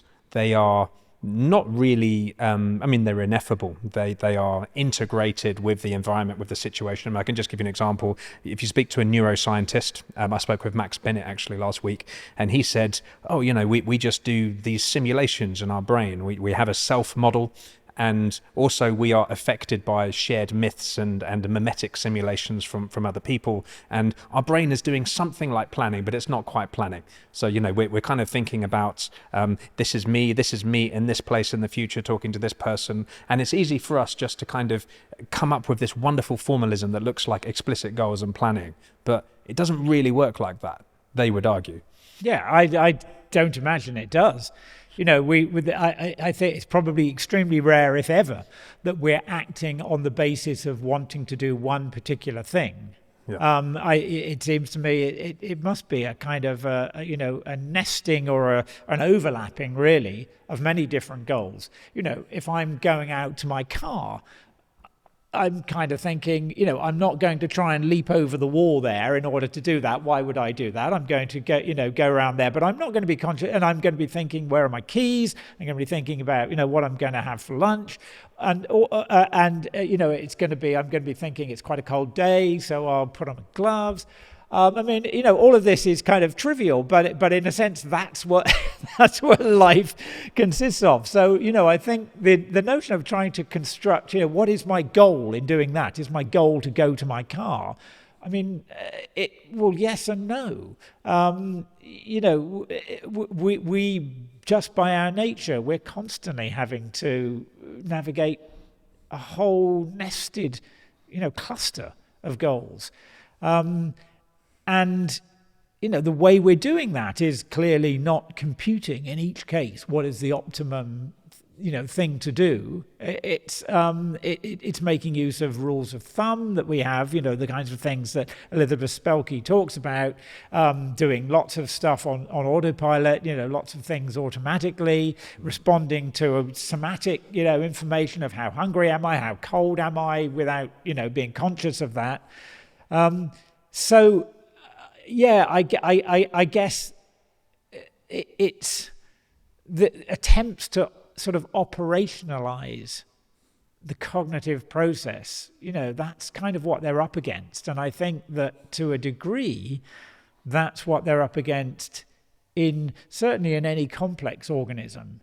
And sometimes even down to, we can't always really understand why bacteria, why single cells do the things they do. There are some, there are experiments where a group of identical cells, seemingly identical, are given identical stimuli and they don't all do the same thing. And it's not entirely clear why, except that clearly they have internal states that are, part of that decision-making process. So I think in a way, this kind of, complexity is part of the nature of being agents. And perhaps this is what it comes down to, that we have a tendency to think of agents as things that have goals, and so they have a goal, and they have, and then they make a plan to achieve it. But probably every living agent that we know of, isn't like that. It has this kind of complex nested hierarchy of different goals and intentions, and certainly it's making use of a mass of information and filtering that and really creating value judgments about that in order to determine its next move. And I think it's actually not really clear whether there's going to be precise predictability, in any of that, and certainly not for complex organisms like us. I know, it's so interesting, and I think the lens affects your agentness as well. So, for example, if you work for an autocratic corporation, that will, you're sequestering your agency. So it's like a contour map where you now follow the orbit of the people that you're working for. But in other areas of your life, you might have more agency because you're not kind of, mimicking or sharing information with other agents. But just on to another topic. Now, Claude 3 was released a couple of weeks ago, or last week, and everyone is saying it's sentient. This kind of Blake Lemoine idea that these things have consciousness. It's easy just to discard it just out of hand, but it's getting to what you're talking about in your book, which is that, we tend to understand things through what they do rather than what they are. And there's a broader idea called functionalism, which is that you kind of decompose a complex system into all of these functions that perform certain roles. And then you get this isometry. So now we have a language model, which is the same thing, right? So it does all of the same things as something that we know is conscious. Therefore, this thing itself must be conscious. What do you think? Well, it's all of this, of course, is hampered by the fact that we have no measure of consciousness, and the only ways in which we can try to evaluate that are ones that are developed for we humans. And we know very well that we're seemingly kind of hardwired to attribute consciousness and agency and awareness everywhere in the world, and always have done. And that's why we had the gods of the wind. So we are extremely poor at making those evaluations ourselves, and it seems to me that they often come down to, well, it seems to me that. And, these tests that are done, I mean, they're so I know that some of these AI systems, they're subjected to the psychological, to kind of psychological tests to see whether they perform in the same way as humans. But that seems to be there's a circularity to that, that those tests were constructed on the assumption that you're dealing with, conscious agents. And we have constructed these AIs precisely to be able to, perform this extremely good mimicry. So I don't feel that we have good ways of making those kinds of assessments. And I think that the ways that we do use are ones that play into our weaknesses for, attributing agency where it doesn't exist. So all of that makes me very skeptical. And the fact that we, still, even in the best of these systems, we still see flaws that would make no sense if a person was acting that way, that they would have these peculiar holes in their reasoning or whatever. So there's that, but there's also the fact that we know that the cognitive processes, if we can call them that, that are going on in these systems don't bear any relationship to the way our mind works. So, there's a fairly good prior there for not making the assumption at the outset that somehow it's going to converge on what the way we're thinking. So I'm a big fan of the kind of approach that people like Melanie Mitchell and David Krakauer have suggested, that we need to just broaden our thinking. We need to in particular be open to the possibility that that what we're creating is kind of a new mode of cognition that we can't simply superimpose on a sense of sentience or consciousness like ours. We really have no way of intuiting the way that these systems are giving the outputs that they do. And I think, we need to develop that. We need, again, to develop a better idea of what the landscape of cognitive systems is, so that we're not simply, imagining that something that seems to perform in some ways like us must therefore have the same kind of internal processes and internal representations like consciousness that we do. Yeah, the risk is that, in a sense, in your book, you are making the no-nonsense, kind of physics, materialism type argument. And you could apply that argument here as well. And I think the big distinction, like when we start talking about moral status of artificial intelligence systems, the big distinction is right now, we argue there is a difference in kind. But we're not arguing that we couldn't, in principle, with an incredibly high-resolution system, create something that is, for all intents and purposes, the same thing, and therefore would have moral status. But I think the difference is there are a group of people out there who interpret these models as, rather than being a statistical approximator, they think that these models are generating the underlying function of the universe. They're doing the fluid dynamics, they're doing Navier-Stokes, they're doing all of these things. And given that perception, that's why they think that these things are generally intelligent. So rather than just learning the statistics of language, they think that they're actually modeling us. They're modeling the physical world. It's like a simulator of the physical world. And if that were true, would that change your position on these things having moral status?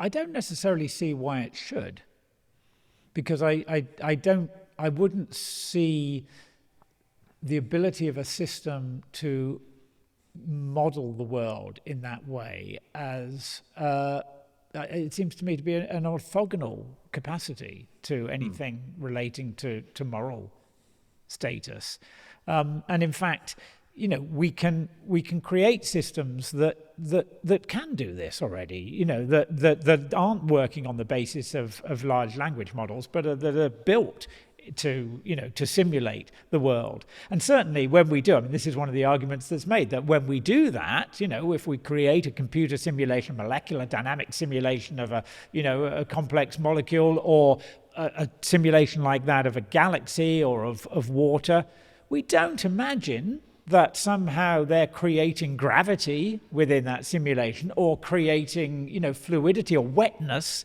within that. So nothing gets wet when we simulate water on the computer, even if we can simulate it now extremely well. So, in those situations, there's every reason to be skeptical that somehow, because it's a very good simulation that's even got the built-in physics, that somehow it acquires the same characteristics of the thing it's simulating. So no, I don't. I certainly wouldn't imagine that even if these systems were modelling the world in that way, and I'm skeptical about whether there's any good evidence for them doing that, that would in itself give them moral status. It's. I guess I feel we don't have a good philosophical or scientific framework for thinking about those questions in the same sort of way as we don't have for thinking about, for example, the kinds of structures that can arise from stem cells that look like embryos, but that clearly aren't embryos in a normal sense of having been arisen from fertilization. But more and more, they look like what real embryos are and what they do. I mean, there I think the boundaries are even more blurred because we're using the same basic materials, and there's no reason to think they couldn't build a genuine embryo. But we don't have a moral framework for thinking about that because the boundaries really are blurred, and I think the same is true here. But I think that here it's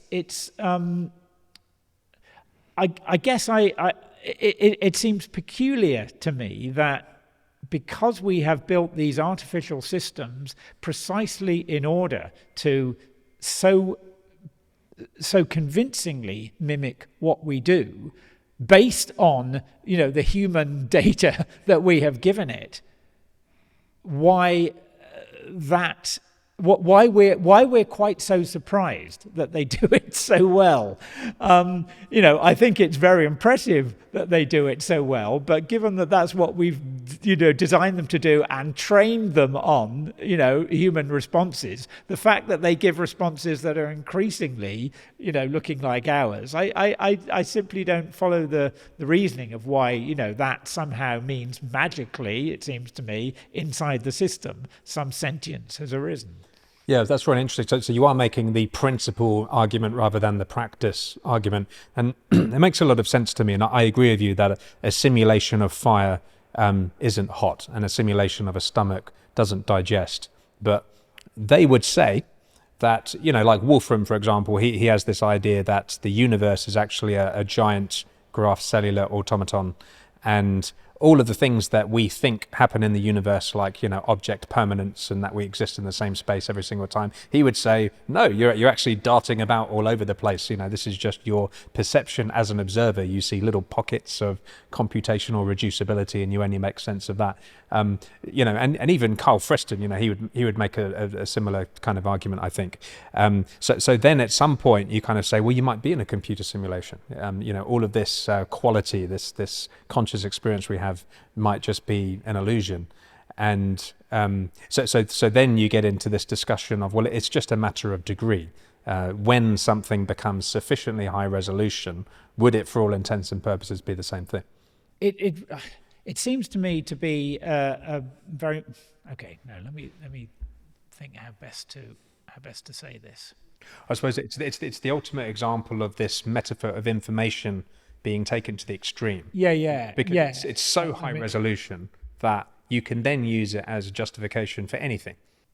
Well, maybe it's simplest to say I'm not prepared to rule out the possibility that one day there will be some kind of awareness that arises in an artificial system of some sort. I think it would be pretty foolish to rule out that possibility because we don't understand well enough the notions that we're talking about. I think I see no reason to believe that we are anywhere near that kind of capability. Nowhere near it. So at the moment, I feel totally confident that we have no moral responsibilities towards anything we might simulate on a computer. I also feel fairly confident that we're not close to the point where we should start worrying about that, where we should start worrying that we don't have good tools for figuring out whether an artificial system is conscious or not. In terms of technology, actually, I do think it's the case for example, growing these brain organoids that we can, they're like miniature brains that we can grow from stem cells in a dish. And, increasingly they resemble more and more a little kind of brain. And there I think there's absolute reason, and particularly if we're thinking of growing them in, embryo-like structures, there's every reason to be thinking hard about where the moral threshold is for giving something, where the threshold is for giving something moral status. But there we're dealing with stuff that we know can give rise to sentient behavior. So there's every reason to think so. But I feel confident that at the moment that we have no good grounds for worrying about that in terms of any computer system that we're making. But yeah, I don't rule out what might be possible in the future. I'd be skeptical about making that argument, though, on the grounds that everything is just kind of information. And so, if you are simulating it at a high enough resolution, you're going to get there. We can, we can simulate, at an incredibly high rate. We can do simulations of quantum chromodynamics that, capture very well what's going on that level. I am confident that if we had some vast supercomputer that could do that, for enough particles to simulate something like a brain, again, I think it would be back at this situation where it's still not going to be wet. It's still not going to, create gravity. So I don't really sort of buy that argument. I think we ought to be thinking about it more in terms of the higher level capacities that might give rise to sentience, or might give rise to agency, and we need to identify those, and then to think, are these ones that we have reason to believe exist in this system? Yeah, I'm a bit surprised that you gave that answer, actually, because in a way your book is no nonsense physics. It's monoism, it's materialism, and it's strange that you would say that. I mean, first of all, I think in principle it's not possible. So having a particle system of the universe, it's computationally intractable. I mean, it's just having a computer simulation where you independently model all of the particles in the universe. I don't think there'll ever be a computer that can do that. It's insane. And then the simulation itself suffers from what Wolfram calls computational irreducibility, which basically means there are no shortcuts. You have to model every single time step, and that's never going to happen. But I think in principle, if we did do that, then these qualitative experiences, because if they're not an illusion, then what are they? They're not some other realm. They're not some weird magical thing. So why would they not emerge? Well, I guess it's something I've thought about a lot, but I'm kind of now thinking, how did I? what would be the? By the way, as an interviewer, this is the best possible situation, because I often take the piss out of interviewers doing like PR interviews when people come on, and usually an interviewee, the last thing in the world they want is to be caught thinking, because they've already planned out everything, and it's like ChatGPT. And like as an interviewer, to actually get you to think about something on the spot is amazing. If it makes you feel any better, I don't know the answer either. I mean, I'm amenable to both. I suppose what I'm thinking is that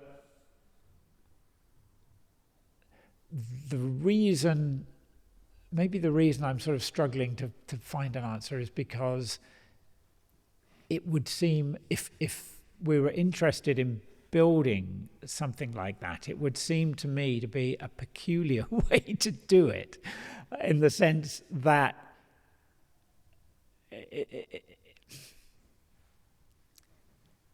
I suppose in the sense that it would seem like a weirdly literal thing to do. For example, if we said, well, okay, we'll be able to simulate let's say a whole human body. Let's not say just the brain, atom by atom. Every I mean, I suppose I find it, you know, if we thought about doing that, I find it hard to figure out even what that would mean. Does that mean we need to do this impossible thing, and it, you know, literally impossible thing, of somehow characterizing instantaneously the state of every single, you know, the quantum state of every single molecule in our body? Would we need that in order to do it?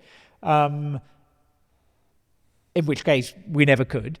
That's not, you know, that's not something we could meaningfully find out. If not, then what would we be building? What would we, you know, how do you create a simulation like that? And it's not clear to me how you would, you know, it's certainly not enough to know instantaneously the position of every atom in our body, which, you know, doesn't seem a totally impossible thing to do. But well, I mean, maybe, you know, it's not clear that that's a meaningful notion. But, you know, even then we'd need to know the, you know, or would we need, that doesn't mean very much if we don't know the, you know, the vibrational states, the quantum states. You know, so what is it that you would simulate? That's very interesting. So a lot of these, the people who believe this are digital physics people.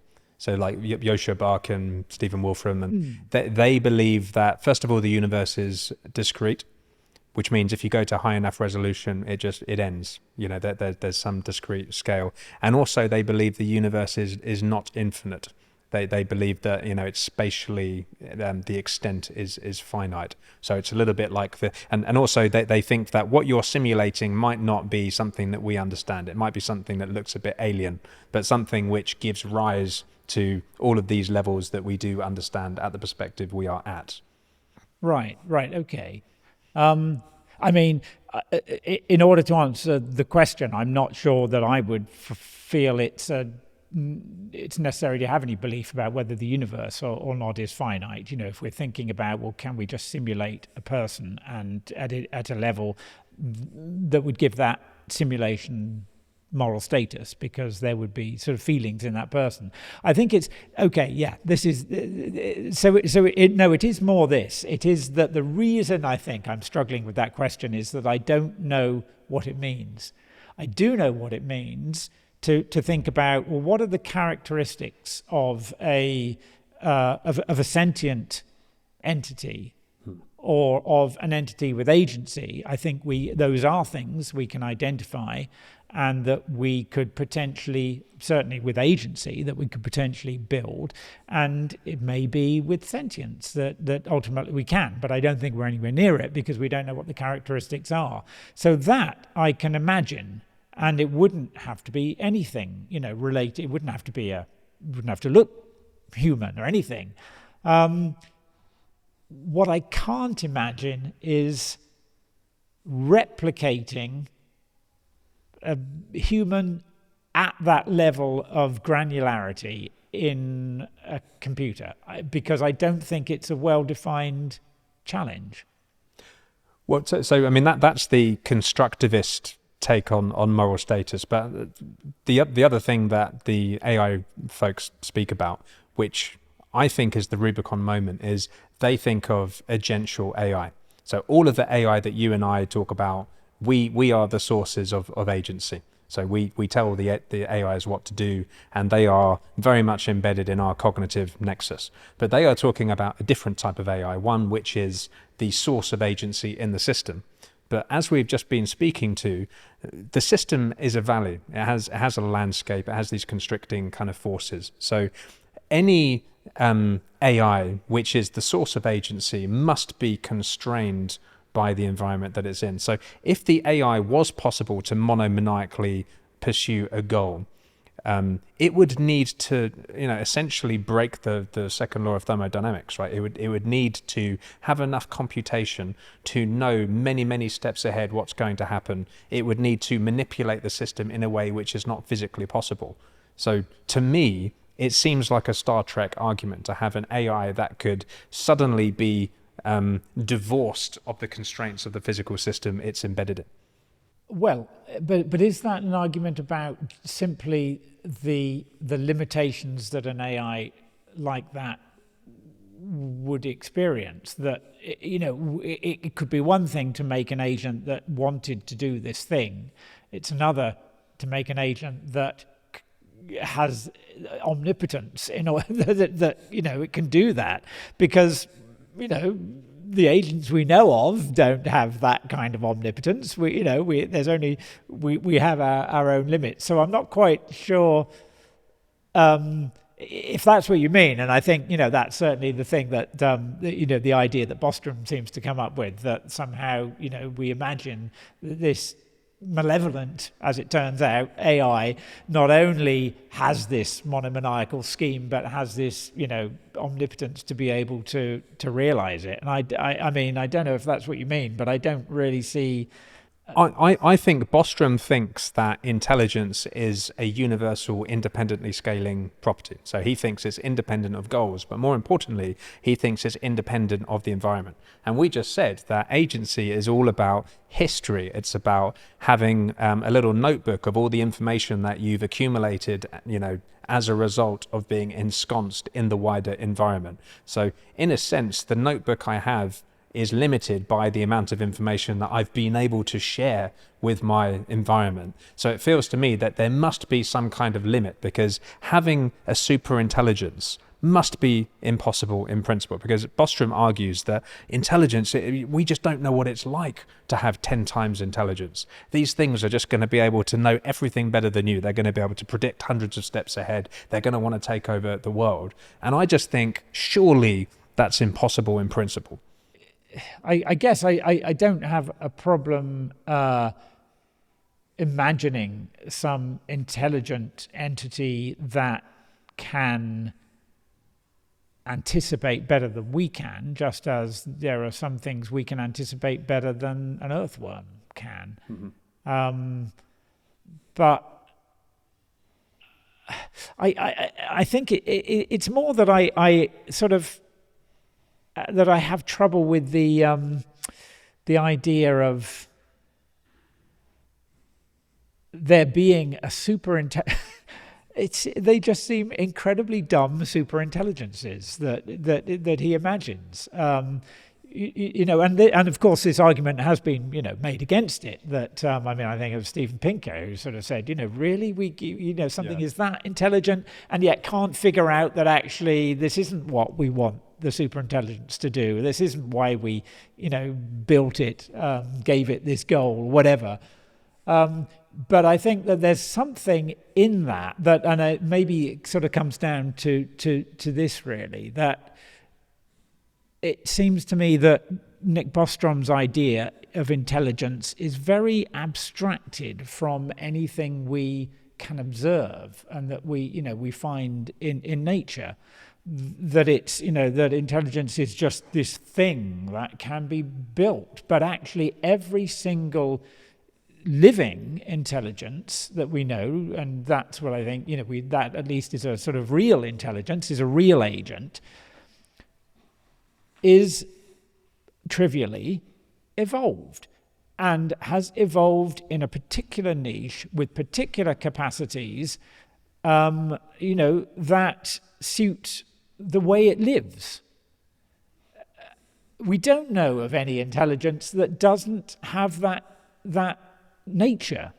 Yeah. And I mean, this is one reason why it always seems why the whole notion of AGI seems peculiar to me, because it seems we imagine it as being this kind of universal thing, but somehow it's a universal thing that just does all the things that we do.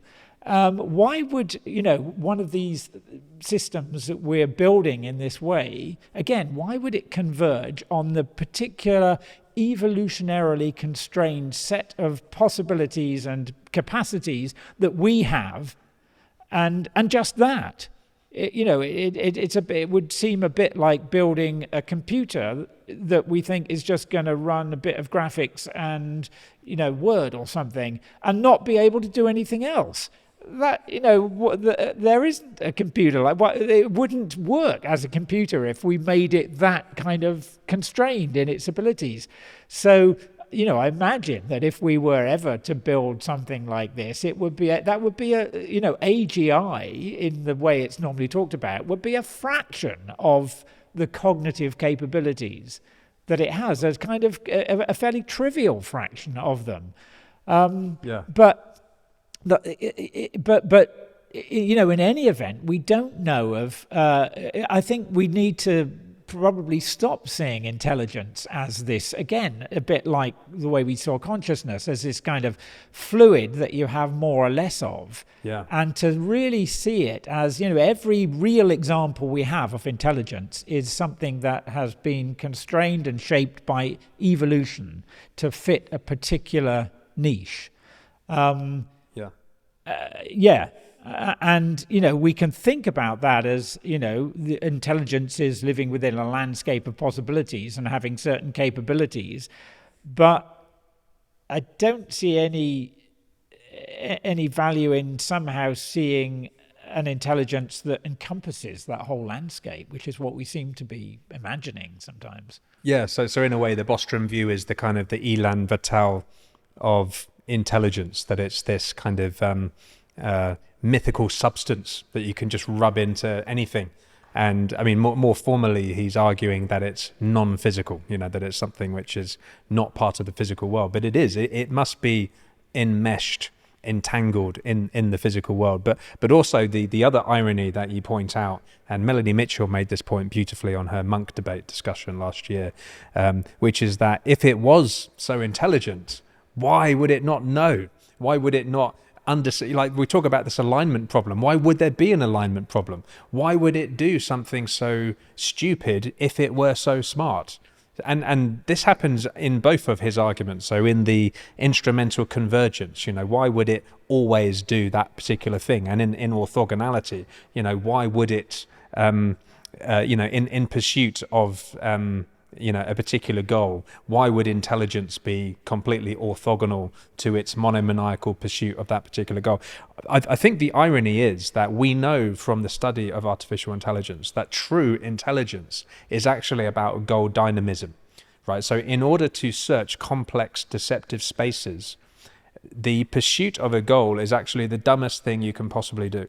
You need to take the blinkers off, and you need to discover new and interesting novel pathways. And it's almost like you discover greatness when you're not looking for it. So for me, the oxymoron of this view of intelligence is that it's the complete opposite of what intelligence is. Because intelligence is about discovering new pathways. It seems like the most crystallized thing ever, just to pursue one thing at the cost of everything else. That's exactly what I was trying to say, and said much better. But exactly that it's the characteristic of the kind of intelligence at least we have is that it can innovate, is that it can improvise, that it can change its immediate goals. For whatever reason. It has reasons. It finds reasons to do, to act in particular ways. So it absolutely isn't, this thing that's just obsessed, with a particular goal. And I mean, we constantly see that being the expression of dumbness in robotics. So absolutely that. I don't think we know where. I mean, at the moment, as in a sense, in certain sort of cognitive senses, we seem to have that capacity for innovation and particularly for imagination in ways that we don't see elsewhere in the world. We have, lots of limitations compared to animal intelligence, but that is, if you like, our kind of superpower.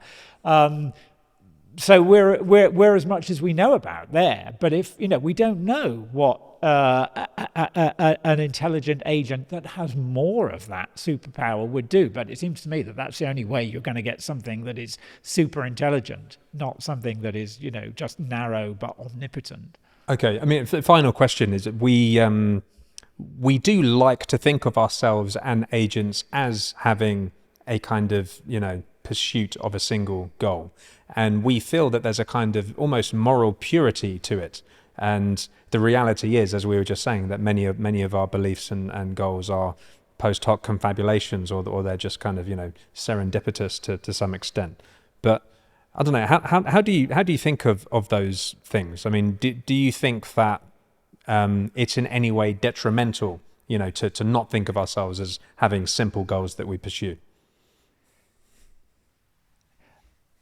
I think it's inevitable that we will think in those terms. And I think it's actually, and I say it's inevitable because I think that's partly in the nature of what we do, that we need to make sense of the world in order to survive within it.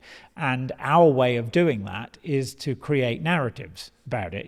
This is trivially, known that actually it's the loss of a personal narrative that's often associated with mental breakdown. So we absolutely need to do that. So I think we will continue to. I think it's also very useful for it to be pointed out to us that actually, the reasons we think we do things aren't necessarily the reasons why we did them, and we may not know the reasons why we did them. And I think it's kind of curious that I suspect that even. I wouldn't make assumptions about monkeys, but I suspect that dogs don't create narratives about why they acted the way they did. And I think they do have complex cognition in all sorts of ways, but I suspect that that's not a part of their mental toolkit for navigating the world, to have that sort of post hoc narrative construction. I might be wrong, but I suspect that's the case. So, I think that is part of the way we work, because we have these very complex representations of the world. We create narratives that are part of our decision-making process. We think, well, if I do this, that's probably going to happen. And those are very simplistic narratives that are usually wrong, but that's part of our toolkit. And so we also do that in retrospect. So I just think that's the way we are. That is a part of our cognition. We're going to continue to do that, and it's clearly a useful part. So I don't think we lose anything by having it shown to us that actually that's. In fact, I think we gain something, because we gain some understanding of the kind of cognition that we use to operate in the world.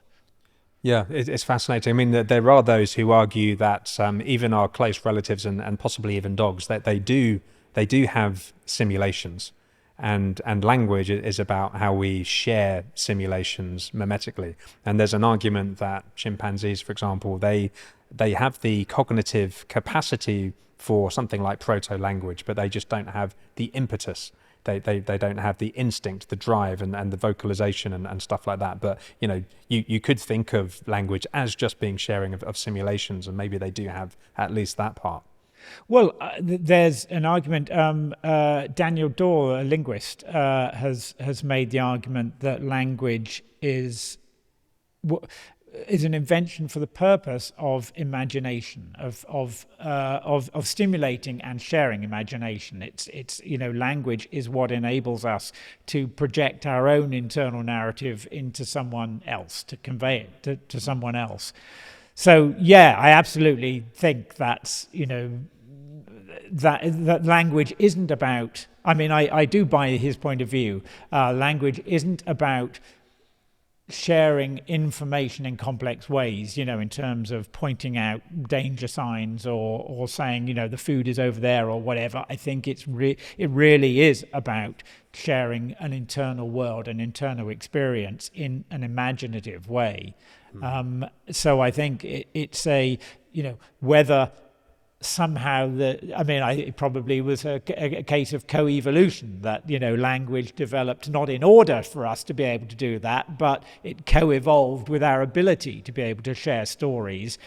And I suspect that a big part of that was because we are such social and have been such social creatures, that we need to be able to have that degree, that quality of interaction in order to be able to live in these groups. So I think language is, again, it seems to be one thing that seems quite unique to us. Other animals, there are arguments about whether they have languages, but they certainly don't have language culture in the way that we do. And I think that that is a part of this kind of cognitive superpower that we have of imagination, of being able to imagine possible futures, including impossible possible futures, and to be able to communicate them to one another.